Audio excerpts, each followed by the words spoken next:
زیتون کے پھل کی برداشت اور استعمال۔ زیتون کی موٹی اقسام کا پھل مختلف قسم کی مصنوعات جیسا کہ اچار اور مربا وغیرہ میں استعمال کیا جاتا ہے۔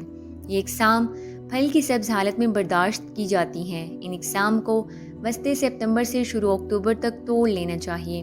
پھل توڑنے کے بعد ان اقسام سے جلد از جلد مصنوعات تیار کر لیں۔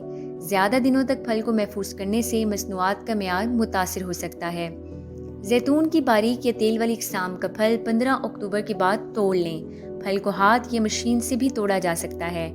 پھل توڑنے کے بعد تیل والی اقسام سے جلد از جلد تیل نکلوانے والی مشین تک ان کو پہنچا دیں تاکہ تیل کا معیار متاثر نہ ہو۔ پھل کو توڑنے کے بعد جالی اور ہوادار ٹوکریوں میں محفوظ کر لیں اور کسی بھی قسم کی بوری یا تھیلیوں میں ان کو ہرگز بند مت کریں۔ مزید معلومات اور بروقت آگاہی حاصل کرنے کے لیے ساوی کے تمام سوشل میڈیا اکاؤنٹس کے ساتھ جڑے رہیں اور ساوی کی ایپ کو پلے اسٹور سے ڈاؤن لوڈ کر کے فائدہ اٹھائیں۔ شکریہ۔